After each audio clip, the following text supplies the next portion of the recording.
All right, everybody, we are back. The players are fed, commentators are fed, and we are ready for round 4 at the World Cup 2025 from St. Louis, Missouri, brought to you by WGPO in partnership with Collins Coalition. We had 3 games from the Collins division this morning, and for those of you who have been waiting, it is a momentous occasion. First time that Nigel Richards has been live streamed, certainly on my channel, and for many years. And his return to North American soil, we're going to get to see him go up against a very solid opponent, former school Scrabble champion, Cooper Komatsu.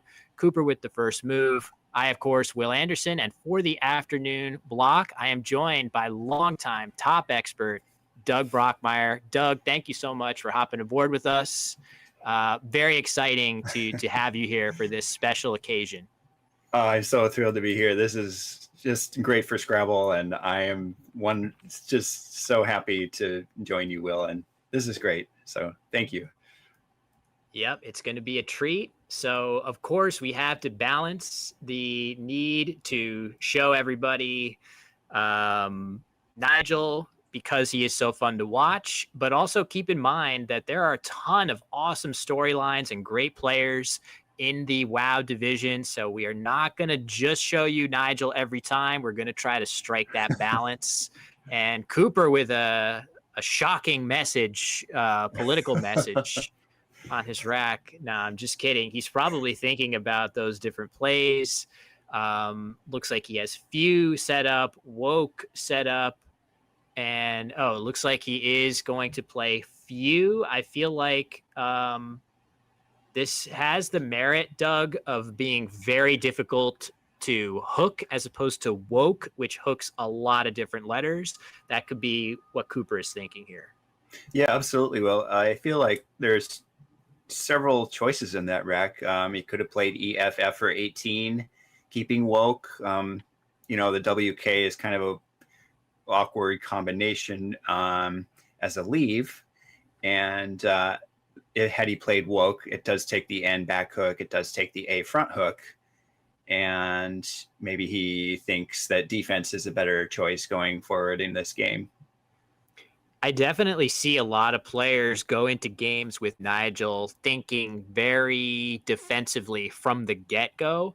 I remember a story of one, I don't want to dox him on the stream, but actually a former world champion in a game with Nigel. He had Piranha as his opening rack going first, and he played PAH. And when asked about it afterwards, he said, "Oh my gosh, I didn't even think to look for a bingo. I just wanted to play something defensive to open the game."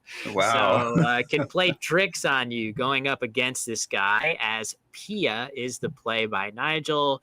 With all those vowels on his rack, he had 3 eyes, but no really good way to use up 2 of the eyes in one move. So he goes into next turn, 2 eyes on the rack. That seemed uninspiring, but not much better, Doug, available for him there. Yeah, I was looking at whip maybe myself to give him a nice S hook, although Pia does set up an S, not as quite a lucrative opening, keeping the board more tight. And unfortunately, when you have 3 eyes and no way to use 2 of those on this board, maybe that's either Pia or whip or something like that, or even maybe AHI. I didn't see a good way to overlap that, though. So, yeah, Ahi definitely was calling out to be played from those letters for Nigel. Just no great place to play it without opening something really dangerous, whereas Pia leans into the defensive theme, and Cooper is going to play just calf right here. Again, a very defensive play. Something that I like about it is that he keeps an O on his rack. If he were to draw a 5-letter word ending in O, Cooper, with that O on his rack left over, is going to be able to play there, whereas it's very difficult for Nigel to do so, certainly impossible for him to do so without an O of his own. So I like this idea for Cooper to play very cagily. And look at that draw, though, for Cooper. Normally we love to see E's, Doug, but not 3 of them in a row with you already having one on your rack there. Heck of a draw, huh? Ouch. I saw the K hook above Pia. He could have played calf in that spot as well, True, or just something like okay on top or with okay. Kiff would have been reasonable as well. Yeah, I do like the idea of grabbing a few extra points, but just playing okay in that spot was very solid as an option as well. So I feel like a couple different ways that Cooper could have gone here. Certainly hard to view calf as any kind of mistake. Feels very yeah. stylistic. And now for Nigel, what's he going to do? Is he going to continue to lean into defense? He could just play Via here, which looks especially good holding SH, Doug. This is a classic Nigel move, I feel. Absolutely. Nice call, Will. That's a beautiful setup for his tiles he left on his rack, and probably Cooper won't be able to do anything there, not especially high scoring, unless he has, TH or something, or even SH himself, or an L underlapping the AA hook. Otherwise, this is a brilliant play by Nigel. Yeah, at the L, as Doug points out, could also play right here. But if Cooper doesn't have any of the letters that go underneath AA, and there's not that many of them, this spot is extremely difficult to reparallel, if not impossible. And there you see Nigel with Harry's on his rack. Not only do you set up SH, you just set up your H too. So you're going to be able to play stuff when you have a bingo starting with H, also plays up here. So Nigel looks poised to get the first bingo of the game down. And we've already gotten some vintage Nigelian plays out of it too, Doug. I like the way you put that. Yes. So And Scoop. V, that seems all right to me. He's got so many E's. The rest of your leave is solid, if a little bit imbalanced with that extra E on the rack, but I feel like it's probably worth 12 points for Cooper to go ahead and play that, especially if maybe he's giving Nigel credit for having a combination like SH, or maybe something worse like PH would be really damaging. So he's sort of getting in the way of those type of setups by playing V as opposed to exchanging. But I do feel like, well, now Nigel has a bunch of extra options to play Harry's if he wants to. He has to think, Doug, is it worth playing Harry's and then you set up that big G hook if you play it with Veer? Or do you just play it safe and play Harry's right here at a cost of exposing an E and S out in space? This is actually not the easiest decision to make for Nigel.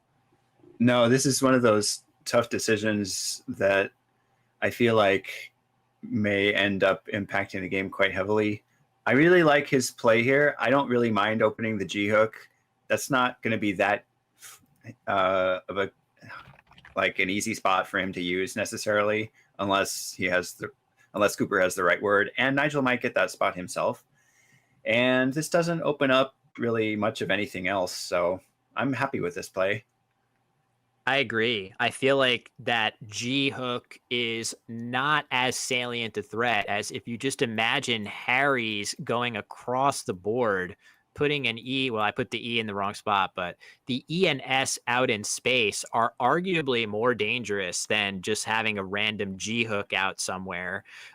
You really could be improving Cooper's chance to bingo quite a bit by playing Harry's here. If you're trying to avoid creating that G hook, this is definitely not as much of a threat, but we could easily see it loom large later.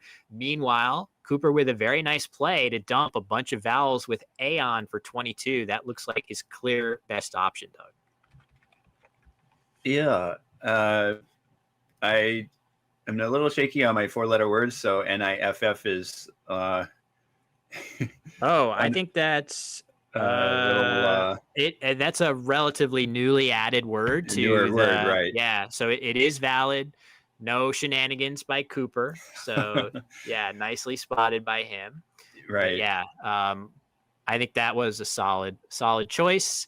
So even though Nigel gets the first bingo down, it's still very close. He's not up by that much, and he's not going to have a fantastic play here.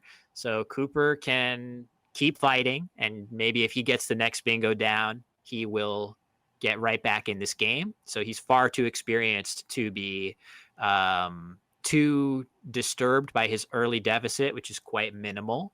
But what does Nigel do here with seemingly a couple extra vowels than he might like? 4 vowels to 3 consonants. How does he balance his rack here? Is he willing to play something like oof through the H? That seems a little too aggressive. Instead, he plays poet. Very defensive option compared to some of the other ones. I like this from the standpoint of this gives nothing at all back to Cooper and even takes the sting out of the G hook of Gary's. It's really a fascinating turn. I'm assuming that Nigel is going for his classic defense. He's taking out the line under AA for bingos. He's scoring some points. He's blocking the words that might hit like zither coming down for like 70 points. He's really keeping the board tight. And lo and behold, what does he do? He willed a bingo. But first, let's see how Cooper responds to this with kind of a junky rack of his own. Yeah, this is a tricky one for sure. Something like Eosin has been pointed out through this S. I do feel like my eye is drawn to that, but even better is potentially onesie, which I think Cooper had that lined up. I'm pretty sure he's identified onesie as an option that plays through the S of Harry's. That seems like a very reasonable play for him to make, pretty much immediately solving his vowel problems. But as you can see, Nigel is ready to strike, probably thinking about playing Dungeon right here. Nigel will have to come up with something different, I think, if Cooper does play onesie. But I feel like I'm sure Nigel is going to have something available after this play, I would assume. Or maybe am I speaking too soon? Let's have a look. Anybody see anything that Nigel could still have? It feels like he should. If anybody's going to see it, it's him. But Doug, our omniscient status here in the commentary booth allows us to spoil it for the viewers and say that that play by Cooper actually blocked Nigel's ability to bingo. He has no playable bingos on this move. Pretty crazy. It's kind of crazy. It's a little bit of an in-between rack without the blank. There's not much going on with this rack. And so he might have to, he did get the G. He might have to just do something short and play on that line over there on the left lower corner. He probably, that's probably my guess is what he would do. Or hooking down coming there. down. Mm-hmm. So yeah, he's got that G. I'm sure he was thinking about it when he played Harry's. So just anything here like gun or new seems pretty solid. He has those tiles in hand. And there he goes. No problem. I wonder if there's any reason to play gun over GNU. Is there something that he's looking at that makes gun better than new?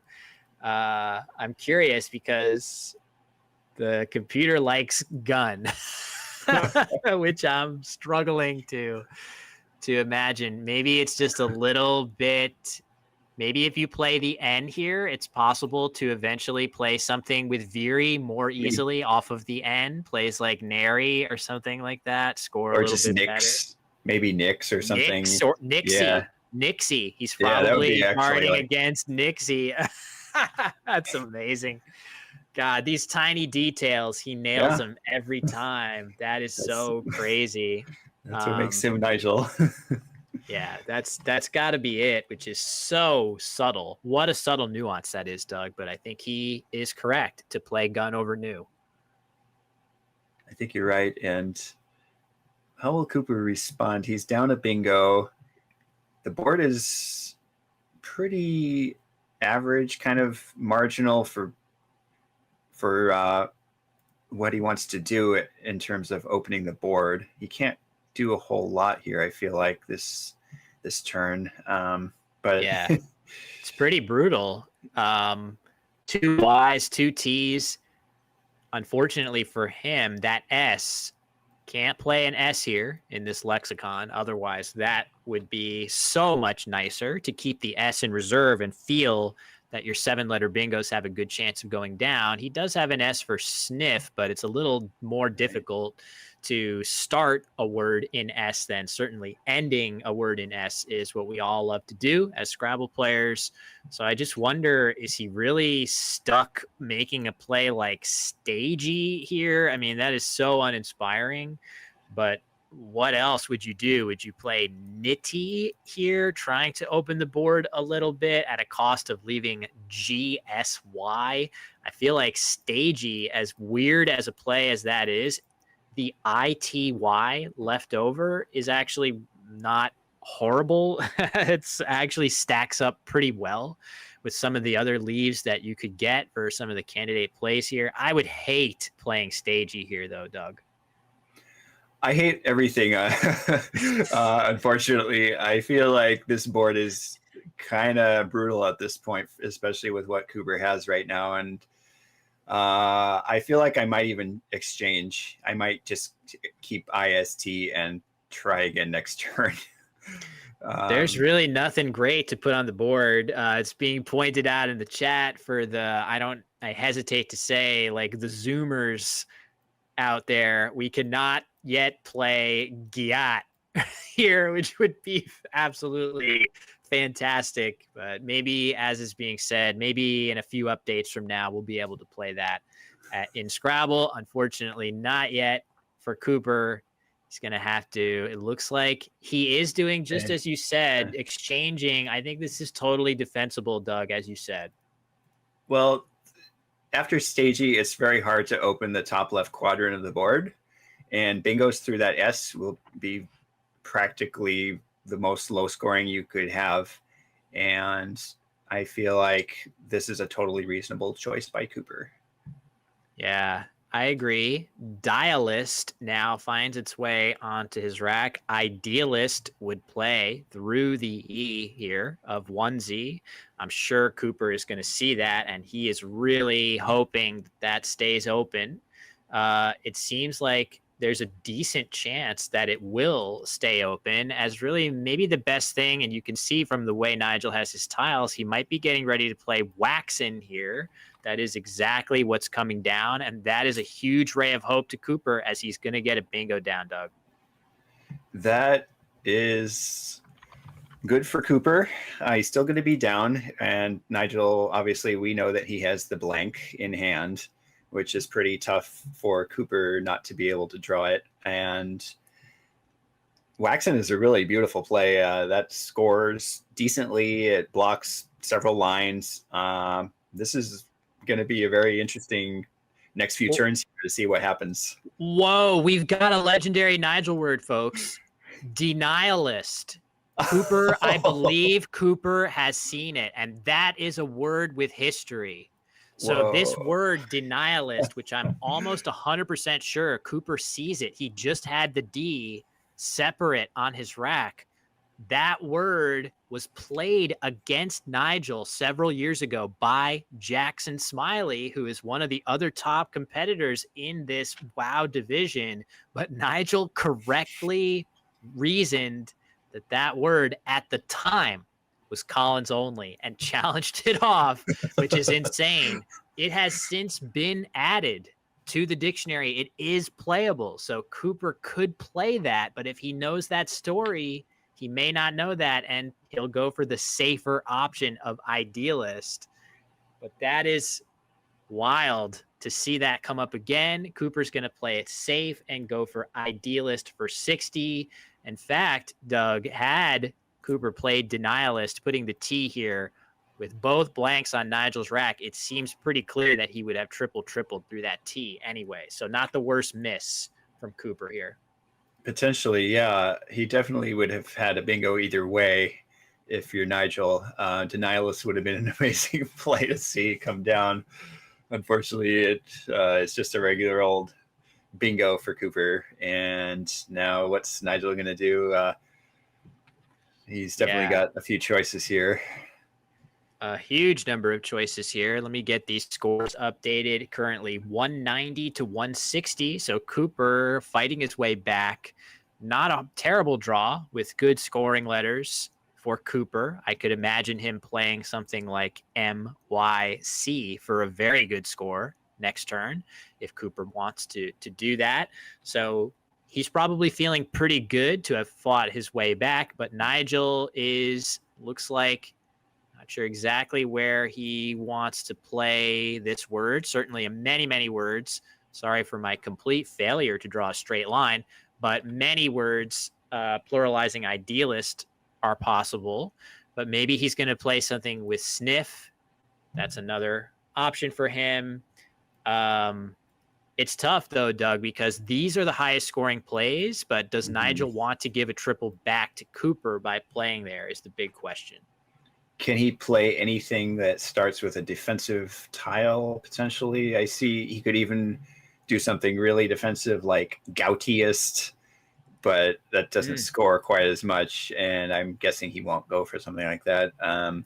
This does look very defensive. Goutiest into that T, making the blanks a G and an S. So he's got a lot to think about with these two blanks. Looks like he set up tedious, maybe. Yeah, tedious.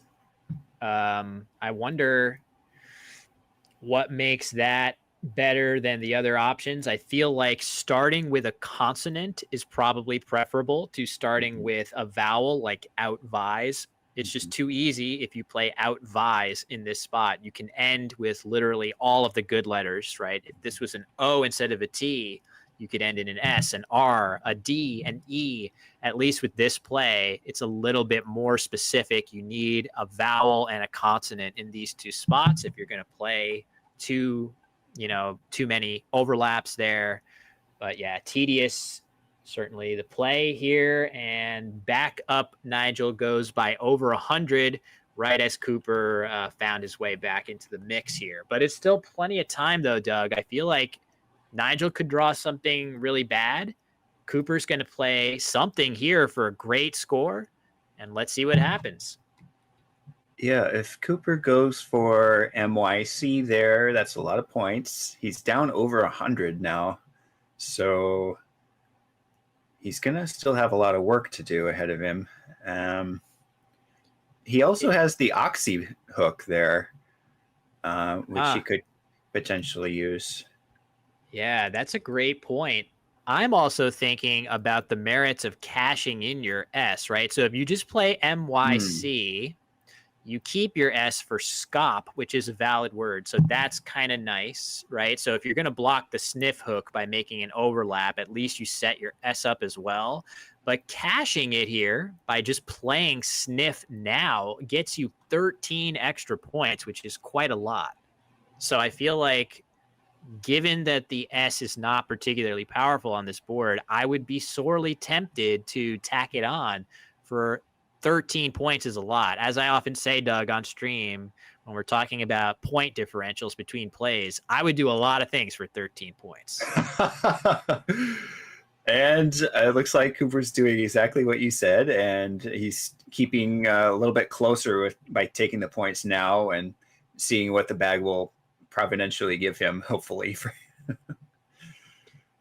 This is the exact type of draw that Cooper is hoping Nigel is dealing with here. It looks like Nigel is getting set to probably play Johns into this S, which does feel like it has some merit. If I'm Nigel, I would like to block that S of idealist. It is the best bingo lane for 8-letter words currently on the board by far. There is no other option. Of course, there are 7-letter bingos playable here, but at least you can block something pretty good long term by playing Johns here.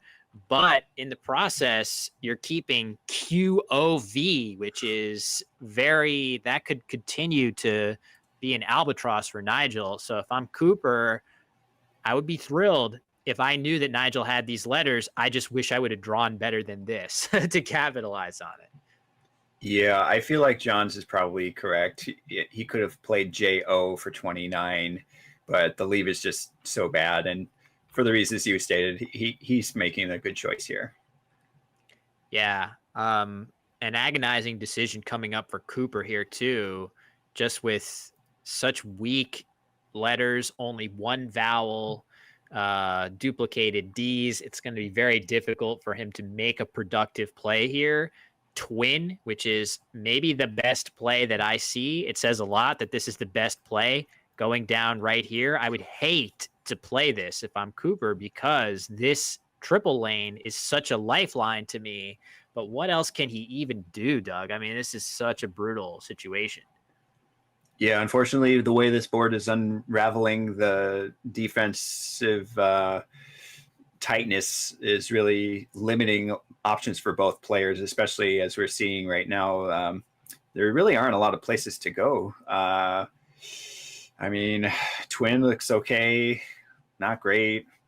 Does he have anything else that he can potentially? He's thinking about Wild. What do you think of that, Doug? I kind of like this at the score where we're at right now. Huh, that's interesting. I'm not a huge fan. It gives It's back a a little pretty. crazy, yeah. It's a little wild. It's more than a little self-descriptive, yes, as you say.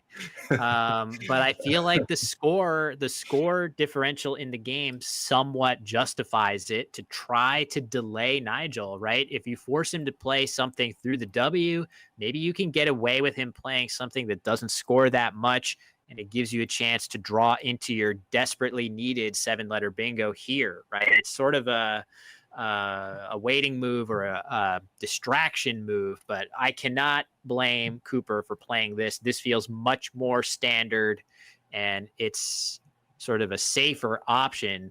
I just feel like if I'm sitting across from this particular player, I might feel some urgency to do something a little off the beaten path. I could definitely sense how that would make good sense, and it would potentially open that side of the board a little bit. Although I feel like Nigel may just take the easy triple lane and block that better side anyway. Yeah, true. Right.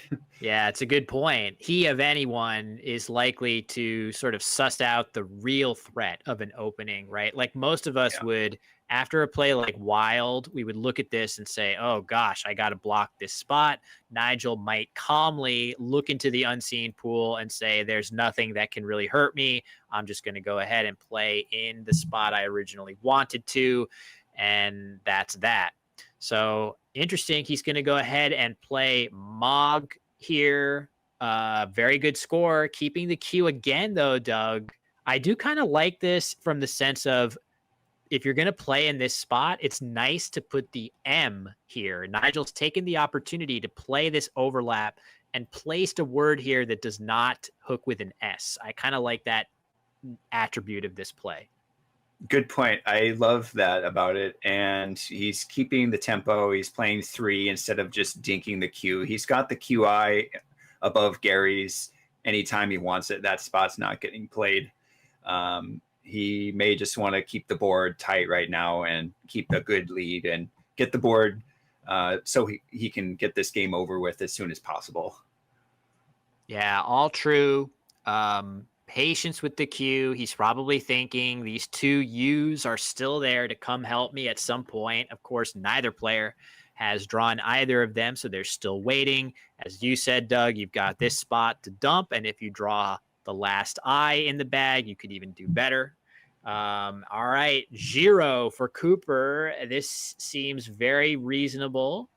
A much more aggressive play than some of the others, like God in this spot would have been good just to keep a flexible leave, but it's very detrimental to the long-term openness of the board. Whereas this, you're now creating a lane in the triple lane and hooks that can go across here if you draw well enough. So I think this is another good. This has actually been kind of a masterclass from Cooper. He's played very, very well this game, well up to the standard of an opponent for Nigel. So I'm impressed. Yeah, absolutely. Cooper's a very strong player. He's holding his own for sure here. So Vlog comes down for Nigel. I wonder if he at least thought about glove here, which I feel like Glove looks a little bit more thematic of rather than open a V at the top of the board and an L, if I play glove, I'm opening very little. But potentially Nigel wanting to keep that E on the rack. I'm not sure if you can suss out, you or chat, Doug, can suss out why vlog over glove here. Yeah, really interesting play. I don't have a great answer. I probably would have done glove myself. Maybe he thinks that he will need vowels. Looks like there could be a lot of consonants in the bag. That's true. Maybe that has to do with it. So yeah, still very grim situation for Cooper. And if vlog isn't the best play, it's extremely close to glove, which is a very comparable play. And far be it from me to assume Nigel doesn't have a good rationale for that one. But yeah, let's see what the heck is Cooper supposed to do here. This is a very obscure word, but potentially the play that might be nice is to just play buddle here. That is not an everyday word. You could easily forgive anybody for not being confident in that word, but it scores 26 points, opens up a little bit. Not really. It's kind of hard to bingo. I guess this D is very marginal as a line, but if you're in Cooper's shoes, you probably have to get super lucky anyway. He has dulled set up on his rack, so maybe he's thinking about playing lulled here. That would be kind of a reasonable opening play, Doug. Anything else you see worth pointing out? I mean, this is a really tough spot. Cooper's still going to be down at bingo. He's got the Q and the Z looking at him in the bag potentially. So I would probably go for something like lulled just to open another. I feel like the top row is a better line after lulled than after if he had played buddle. He's still going to have to draw something very lucky. Yeah, I agree. This is definitely more threatening, and it's interesting to see what Nigel is going to do about this, because it seems like he definitely wants to just play cat here, right? This seems fantastic, closing down the sevens lane right here, right? Like if you're Nigel, Cooper could play something here, a 7-letter word. Playing cat cuts off that possibility, but now he has to at least think, do I want to do that, or do I want to play something up here that restricts an even bigger threat? And oh my God, red bird for Cooper. Red bird, which fits up here. Amazing. So it fits. Wow. This is really interesting. Let me get the scores updated here. I'm very, very curious to see, will Nigel pivot away from cat and try to play something at the top of the board? It looks like maybe he's thinking about that. He's definitely looking at maybe BATT in that spot. Yeah, that would be such a gut punch. Cooper probably sees this word, but this would be so impressive by Nigel to switch gears, play something up at the top of the board. Remember, he's had this cue on his rack since John's. He's had it on his rack for so long. That patience to keep it on his rack for a 4th straight turn. But each turn, he's had a very reasonable rationale for doing so. Yeah, this is fascinating. I feel like there's justification to playing QAT. That takes out one of the two lines, probably the slightly worse line at this point after Cooper just opened lulled. And, I could see either one, but I personally would go for BATT, knowing the QI spot is not going to get blocked and still allowing me to probably win. I mean, I feel like this is a really tricky spot because depending on what is in the bag, there's 5 in the bag, right? If you play BATT, you're only leaving 1 tile, and then maybe Cooper bingos on the other line and potentially could outrun, or outscore, right? Yeah. This is really tough. There is a lot going on here. Nigel has time to think. I feel like it's like clockwork. He gets into the pre-end game with 10 minutes on his clock. He never seems rushed. Never does he put words on the board instantly. Like, he usually kind of surveys the board, even if he has a very clear looking play, and always moving nice and easy. And despite that sort of calm approach, he's always seems to have 10 minutes or more going into the pre-end game. And I feel like that has to be a big part of why he plays these positions so accurately. He probably is thinking exactly what you said, Doug. He's thinking, do I run the risk of getting outrun? What are the worst things that can happen to me here? If I play cat, can I still beat those plays? Now he has QAT set up together. I wonder, is he going to play bets? Is that what he's thinking about playing? Which that is really interesting. Cooper could potentially have Carbide coming down column N as well for a big score. He's playing bets. Wow. That's amazing. What is he thinking about with the QAT? He's probably just reasoning that a lot of the draws that he will get after that just function a little bit better. Maybe he's just saving the Q and the A so that he has a little bit better, and there come a U and a Z as well. But man, what a brutal blow to Cooper there, having that huge bingo of Redbird get blocked. That is rough. Yeah, that's absolutely brutal. And Nigel's got the U and the Z, and he's going to have places to play both, I think. Yeah. So that U Cooper, is really helpful for him, as you say, Doug. Sorry, go ahead. Oh no. So now what? What can Cooper possibly fish here? I mean, it feels pretty dire. I'm not seeing much for him actually. Yeah, this is a tough one for sure.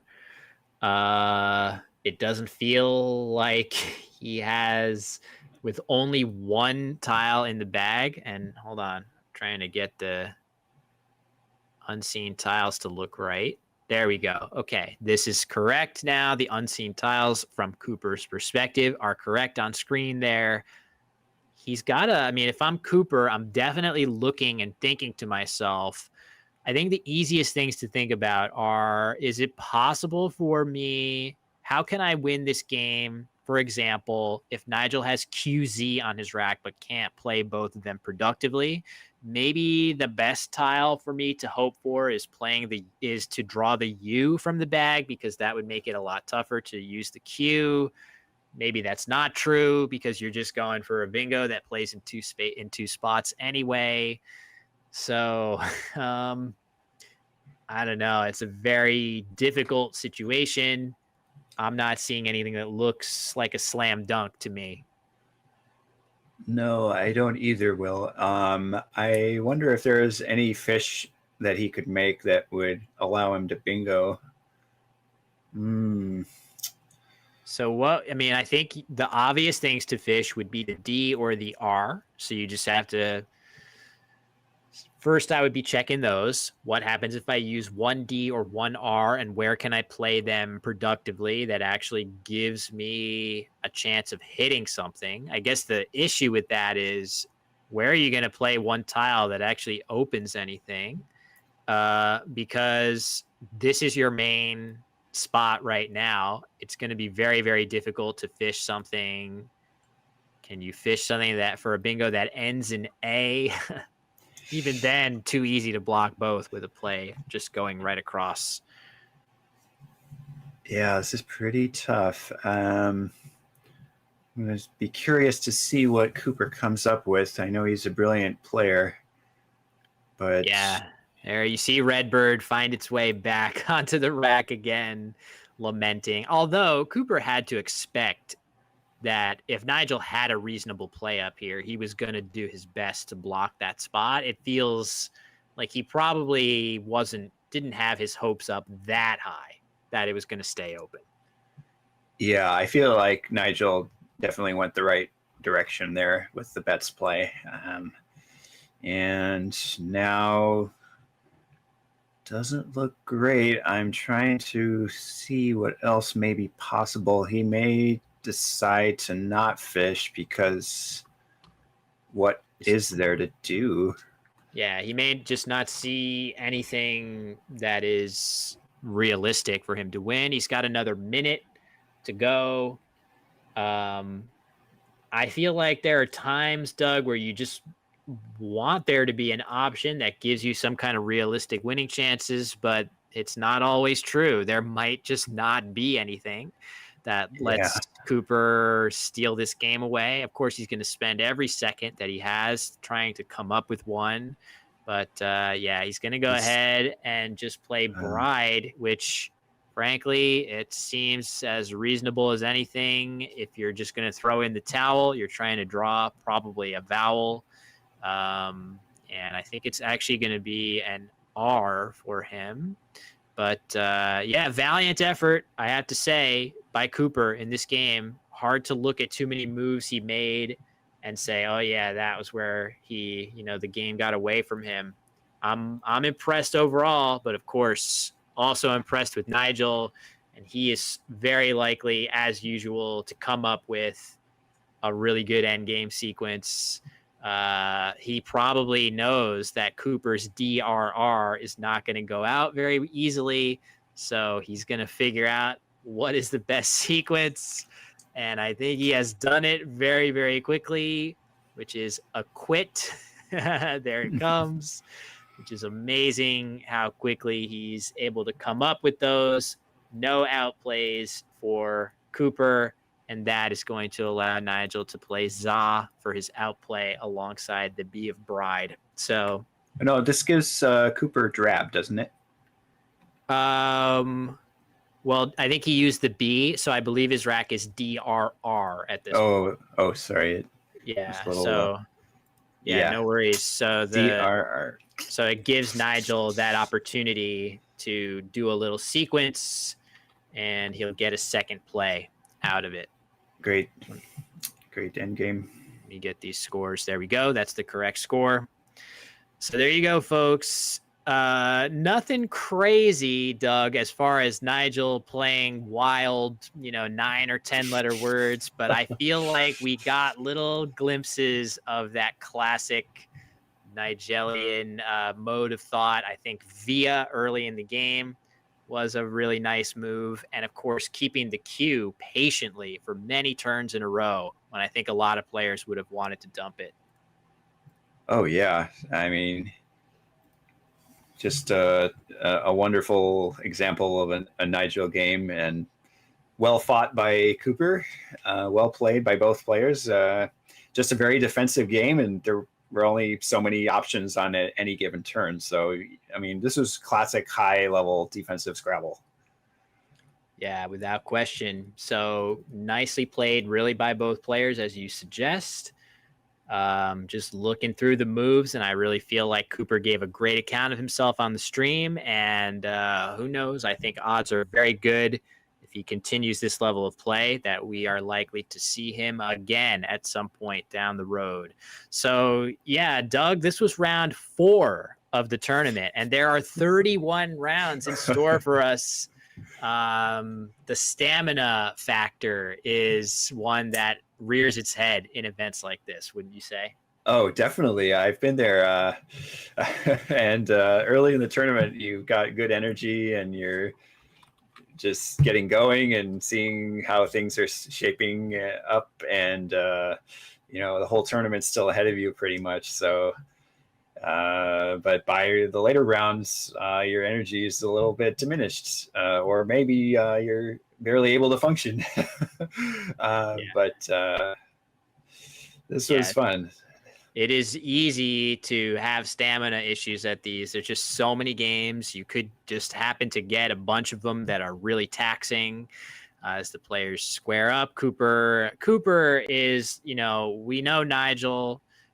He needs little introduction, but Cooper is a multi-time school Scrabble champion and is really at this point one of the strongest players in North America in his own right. I feel like he definitely has extremely good instincts as a player. And I feel like, I even feel like the one thing I'm curious about is he had Denialist set up on his rack. I'm just curious whether he really did see that and considered, is that valid? It certainly helped him not to play it.